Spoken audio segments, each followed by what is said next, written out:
Hello, everyone, and welcome into Coach Craig's Sports. This is the NBA DFS Core Pick video, Core Pick live stream for today, Friday, March 3rd. As always, we're going to be getting to a recap of yesterday's picks, looking at the injuries in play for today's slate. I believe it's a 10-game main slate overall. Then going over to both DraftKings and FanDuel and talking about the core picks for today. But as we get started here, if anybody does have any questions throughout the stream, feel free to leave them in the chat. And then if you're watching on replay, feel free to leave them down in the comments and I'll get back to you as quickly as possible. Also, please note whether those questions are more DraftKings or FanDuel specific, just so I can best help you as quickly and as efficiently as possible. But without further ado, we'll get into a recap of yesterday's picks. So on the DraftKings side, we had point guard TJ McConnell, $3,600. Looking for 18.7, ended up with 32, so he was an extremely good hit yesterday with no Tyrese Halliburton. Even though he wasn't in the starting lineup, maybe reduced his ownership just a little bit, but UNC and George Hill's name in that starting lineup did not waver whatsoever there. Shooting guard was kind of the interesting one yesterday. Originally, I had I don't even remember who I had at the beginning of the day, but then it ended up being Devontae Graham in my update. Let me see who I had at the beginning of the day. It was Bradley Beal. So as the day moved along, I got away from Bradley Beal, went to Devontae Graham at shooting guard. When the news was announced that Malachi Brandon was going to play, you had him and Trey Jones and Devin Vassell kind of back. It was kind of questionable what minutes Graham would get. So I kind of pivoted off of him. And that's where I ended up on Gary Trent. Unfortunately, that did not work out whatsoever. He only played 18 minutes, 2 for 7 shooting, 7.75 points out of him. We were looking for 27-28. If you went ahead and played Devontae Graham, still he was $4,400. 22 points is what we were looking for out of him, and he got to 35 yesterday, so he was a really good hit. Obviously, he was still in that starting lineup. If I had him in my main lineup, probably would have been really good yesterday instead of just the double up that I was looking at personally, but it is what it is at this point in time. Small forward stayed on Jordan Nwora pretty much all day. $3,400, looking for 17 points. He got 23.75, so he was a good hit. Power forward early on in the day, I had Jeremy Sohan, who ended up being a very good play. He was $5,300, looking for 26, 27 points. He got to 47.75.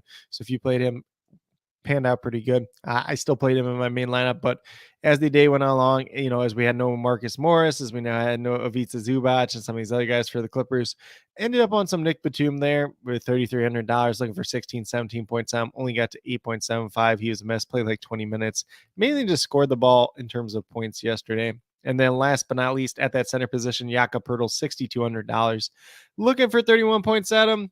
He blew that away with 56.25. So pretty hit or miss day. If you went with the initial core five that I had at the beginning of the day, I guess technically the initial core five at the beginning of the day would have had Bradley Beal. But if you had TJ McConnell, if you would have the TJ McConnell, Devontae Graham, Jordan Nwora, Jeremy Sohan, and Jakob Poeltl kind of updated core, I believe that was, then you had a really strong core to start with. If you had some other decent plays, if you got Luka Doncic in there, then you had a pretty good chance of making some good money yesterday. On the FanDuel side, we had TJ McConnell at point guard, $4,700, looking for 23, 24 points out of him. Got to 34.7, so he was a hit. Also, Jordan Poole was up there pretty much all day as a core pick as well for $7,600. Looking for 38 points out of him. He got to 46.3, so he was a hit as well. At small forward, at shooting guard, we had Buddy Hield once again. He was $5,900. Assume that Tyrese Halliburton was not playing yesterday. We were looking for 29, 30 points out of him. Got to 44.8, so he was a really good hit as well. Then when we get over to the small forward position, ended up on some Nick Batum here as well, $4,100, looking for 20, 21 points out of him. Got to 9.2. If you stayed on Jonathan Kuminga, he had a solid enough day yesterday as kind of a pay down option as well. Then at power forward, we had Jeremy Sohan for $5,400, looking for 27 out of him, got to 47.1, so he was a really good hit once again. And then at that center position, ultimately ended up at Joel Embiid for $11,800, looking for 59 out of him. We got 49.1, which was the mess. Mainly just scored the ball yesterday, so that's kind of his detriment. Although he did play pretty good minutes, and obviously scored the ball pretty well. But that's kind of where we're at on the FanDuel side. A little bit of hit or miss on both sites, but if you mix and match some good options in there, you still had a decent chance of cashing. Me, myself, personally, I used pretty much every player in here as part of my core for my main lineups and still ended up doubling up on both sites. So there is that at the same time. But with that being said, going to get out of the recap from yesterday, going to move over to the injuries in play for today's slate overall. As I already mentioned before, it is a 10-game slate, so we do have let's see how many games we got starting right at 7 o'clock. It's just the one game starting at 7 o'clock today with the Orlando Magic and the Charlotte Hornets. The Magic are without Jonathan Isaac, so no changes from the last time out. Going to be a pretty interesting team overall. Maybe some Markelle Fultz, maybe some Cole Anthony, who had a very monster game the last time around. Pretty good matchup in a pace-up spot against Charlotte, so that could be a very interesting spot for some Magic players. And then on the Charlotte side, we got Cody Martin out once again. PJ Washington listed as doubtful, so should see a similar starting lineup once again as well. We'll see who takes the major bump up tonight, whether it's Kelly Oubre, Gordon Hayward, or Terry Rozier. Last time out didn't really be anybody besides Oubre, so we'll have to see how that shakes out. But some opportunities there with no LaMelo Ball once again. For the Portland Trailblazers, they were without Justice Winslow, Joseph Nurkic, Baji, and then Ryan Archer-Durackano, and then Anthony Simons, who did return the last time out, is doubtful tonight. So looks like Cam Reddish should be back in that starting lineup once again. Obviously, you can still play Damian Lillard on both sides. He's a lot more expensive on DraftKings at this point in time. You can take some shots some other places in this lineup, but not too particularly interesting to me overall. For the Atlanta Hawks, we have Trae Young listed as probable. I believe he's dealing with a groin injury, if I remember correctly. Been a minute since I looked at it. As long as he's playing, he looks like a decent play. If he doesn't play, then obviously you can get to some DeJounte Murray, you can get to some John Collins, you can get to some Bogdan Bogdanovic. Clint Capela's a fine play on DraftKings if you want to go there as well. For the Brooklyn Nets, we have Ben Simmons, Edmund Sumner, and Yuta Watanabe all listed out. Pretty much what we've seen in the recent games anyway, so we pretty much know what we're getting out of this rotation. If you want to take some shots on Spencer Dinwiddie, Mikal Bridges, you can do it. Cam Johnson's been pretty good as of late. Nick Claxton, you can take some shots on as well. As long as this game stays competitive, he should be decent. Boston Celtics, just Danilo Gallinari out once again. So pretty much what we see on a standard basis from Boston. If you want to take shots on any of these guys, feel free to do so. Robert Williams would be probably my favorite play on the DraftKings side. For Phoenix Suns, we have Landry Shamet is out and Terrence Ross listed as questionable if he plays tonight or not, but to make other rotation with Kevin Durant back in. Not super interested in anybody from Phoenix tonight. Josh Okogie's probably the best looking one on the FanDuel side, though. For the Chicago Bulls, we got Javonte Green listed as out. Bulls, kind of just guys that you can take some shots. Any one of their big threes you can take a shot on once again. Kind of mix and match here and there if you need to do so. Obviously, Patrick Beverley's played a lot of minutes since he's been on the team. So if you want to take a shot on him on DraftKings, you can do that as well. Panned out really well the last time if you were there. For the New York Knicks, pretty standard lineup here. There's nobody out at this point in time. Mitchell Robinson looks really good on DraftKings. You can take some shots on any of these guys on both sites. And then for the Miami Heat, we have Kyle Lowry and Nikola Jovic, both listed out at this point in time. Jimmy Butler is questionable with the knee injury. And then Omar Yurtseven, technically it says he's questionable, but he was assigned to the G League, so we're not too worried about him at this point in time.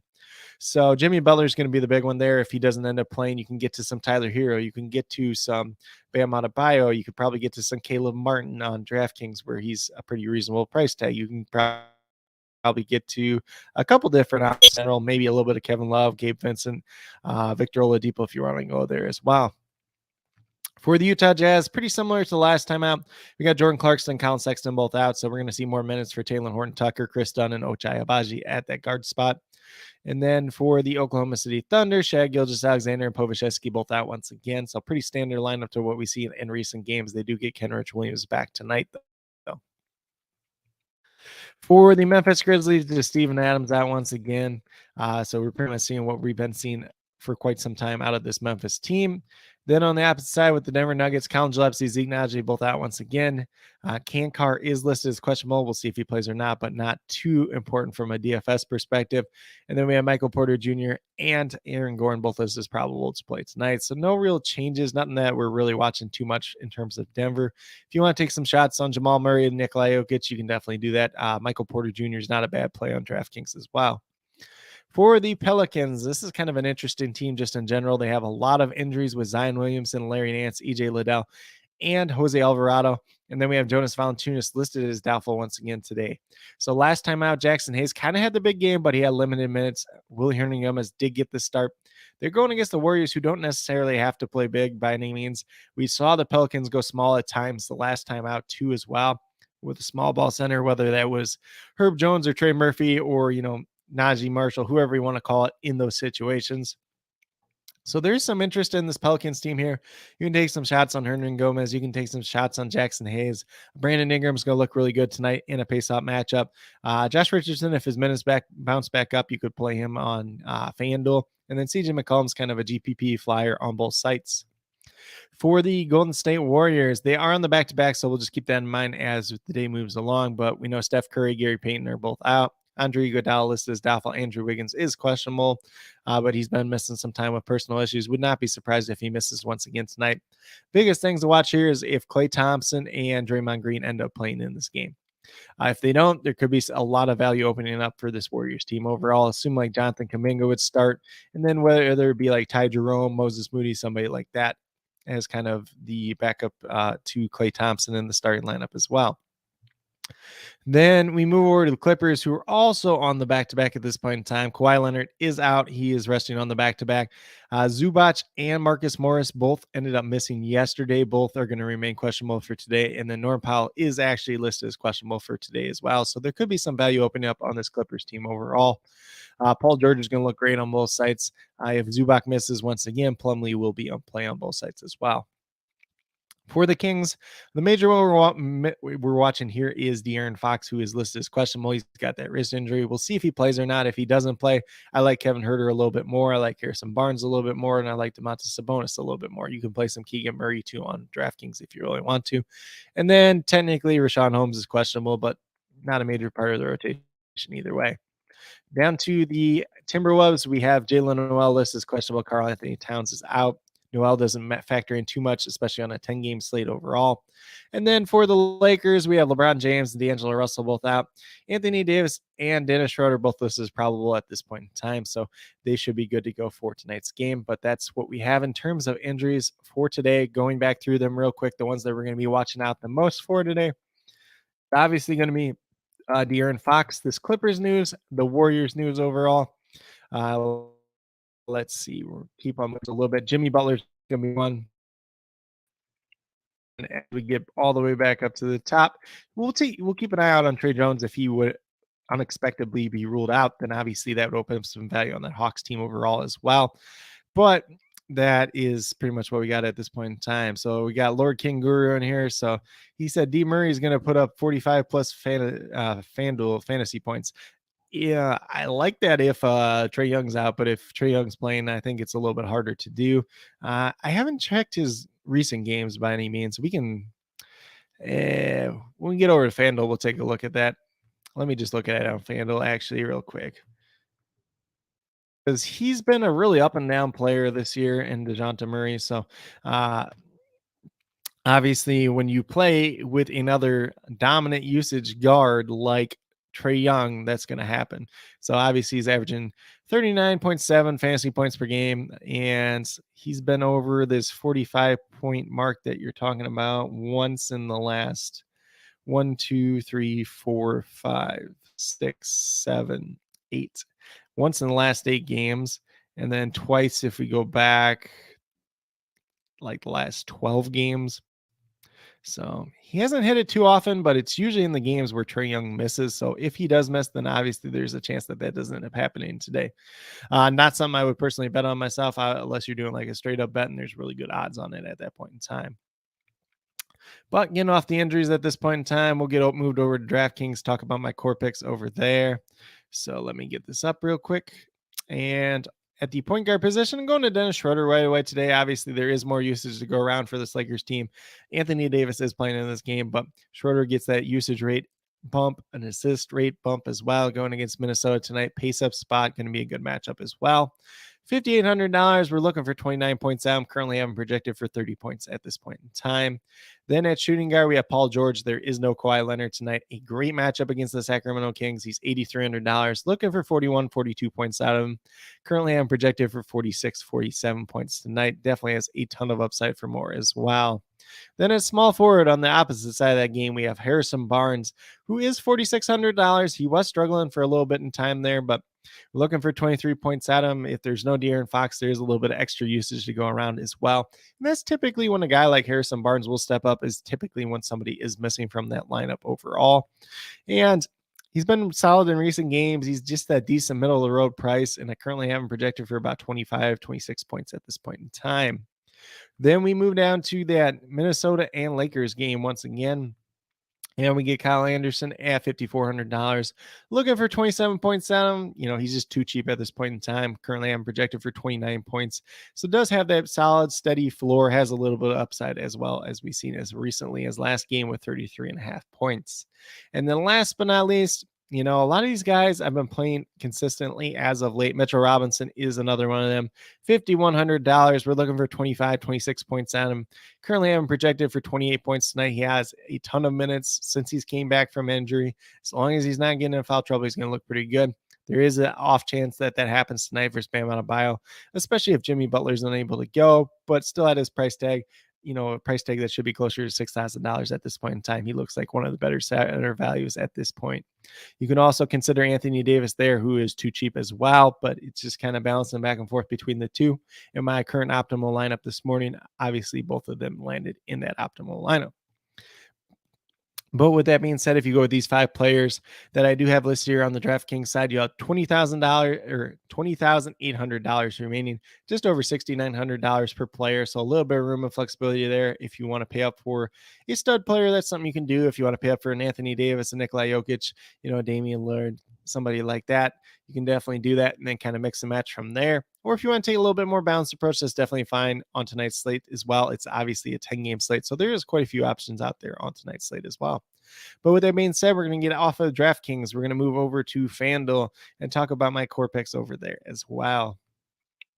So on the FanDuel side, going right back to Jordan Poole once again tonight, there is the off chance that Klay Thompson does end up missing. There's the chance that Draymond Green ends up missing as well. And there's a couple extra, shots, attempts, some usage, maybe some assist rate bump to go around as well, if that is that case. But at this point in time, at $7,600, he already looks like a decent play. You're looking for 38 points. Currently, I'm projected for 39 tonight. He's been over 40 the past 2 games. Going against the Pelicans, it's not the greatest matchup in the world. It's not the worst matchup in the world either. It's just kind of middle of the pack at this point in time. So do like Jordan Poole quite a bit tonight.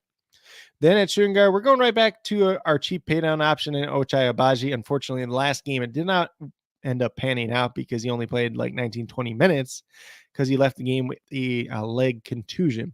If there's any other news that changes this throughout the day, obviously we'll make an update to it. But at this point in time, he practiced in full yesterday. So I do expect him to go out there and play pretty good minutes against Oklahoma City once again tonight. Looking for that 19, 20 point sound. Currently I'm projected for 20. So just a cheap pay down option at this point in time. And you'll see with some of these other guys that are a little bit more expensive in this lineup, kind of why we're doing that. At small forward, going to Brandon Ingram today, and he is $8,300. If you want this to be Paul George, you can do that as well. If you want to play both of them together, I have absolutely no problem with that as well. Brandon Ingram, both players project pretty similarly for me. Ingram's that $700 cheaper at this point in time, so he's the guy that did make the core pick at this point. So we're looking for 41, 42 points out. Currently, I'm projected for 43 tonight against Golden State. Should be a pretty good pace-up spot. There is no Jonas Valanciunas more likely than not with his doubtful status tonight. So there is a little bit of extra usage to go around for guys like Brandon Ingram and CJ McCollum. Some of those other guys might take a little bump up too as well, but it's mainly going to be those 2 guys once again. Then at power forward, we're going right back to Kyle Anderson, who was on the DraftKings side as well. $5,800. We're looking for 29 points sound tonight. It's a pace up spot. I am projected for exactly 29. He does offer a little bit of upside for more, but at this point in time, looking like one of the safer power forward options on the FanDuel side tonight. Then last but not least, at the center position, ended up on Anthony Davis. He is more expensive for sure on the FanDuel side, but you actually get the extra 0.4 blocks as well, which will help him out a little bit. Pace up spot against the Timberwolves. As long as he's out there and he's healthy and he's playing the minutes, he's going to look really good once again. We're looking for 57, 58 points at him. He's got projected he's averaging 52 per game on the season. Obviously, LeBron James was around for a good chunk of those games as well. Currently, I'm projected for about 57 tonight, but definitely has a ton of upside for more as well. But with that being said, But with that being said, if you go with these 5 players on the FanDuel side, you have $22,900 remaining, just over $5,700 per player. So that's a little bit of a tighter budget there, but obviously there should be some decent values that do open up throughout the day, whether we get some Warriors value, whether we get some Clippers value, or something else that just pops up as well. But with that being said, that's what I do have in terms of core picks for both FanDuel and DraftKings for today, March 3rd. As always, if you have any questions related to NBA DFS, feel free to leave them in the comments. If you're listening live in the chat and you want to throw it in there real quick before we get out of here, definitely do that as well. Also, be sure to note whether those questions are more FanDuel or DraftKings specific, just so I can best help you as quickly and as efficiently as possible. As always, I'll be listing all the injury updates down in the comments throughout the day, as well as many starting lineups as I can get to tonight. Also, we'll be doing the as always, I will also be updating my core about 20 to 30 minutes prior to lock, or as those changes do become available. Just keep an eye on that too, especially with the one Lone Island game at 7 o'clock.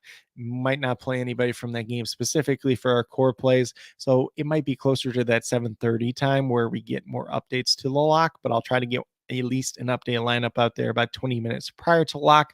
But they're also, just keep in mind that that's the only game locking at that point in time as well. But with that being said, that's pretty much what I do have for today's video. As always, if anybody does have any last minute questions, feel free to leave them in the chat. Do appreciate everybody taking the time out of their day to tune into the stream, tune into the video, whether you're watching live or in replay. I definitely do appreciate it. If you're brand new to the channel, please consider subscribing. Definitely would appreciate it. Helps to build a community that we're trying to build here at Coach Craig Sports, which is one that's truly for you, the viewers, helping you with your DFS, primarily NBA DFS and XFL DFS. We'll be doing an XFL DFS live stream later today. It may be this afternoon. It also may be tonight as well. Not sure exactly on the time for that, but it will be posted at some point this afternoon when I do have that time scheduled as well. Definitely be sure to check that out. We'll be breaking down the XFL DFS slate if that's something you're into. And then as well, doing some NFL draft prospect interviews. So if that's also something you're into, if you're into NBA prize picks, check out my Twitter as well over at Coach Craig Sport. Do post them up there on the daily. Unfortunately, didn't post anything yesterday, just be on the 4-game slate, but there should be some good value out there today. Also, if you are brand new to prize picks and you want to sign up for the very first time, use this code below. You get a first match deposit, I believe up to $100. It helps you out a little bit, helps me out a little bit as well. And then obviously, if you're on Twitter, be sure to follow me at Coach Craig Sport.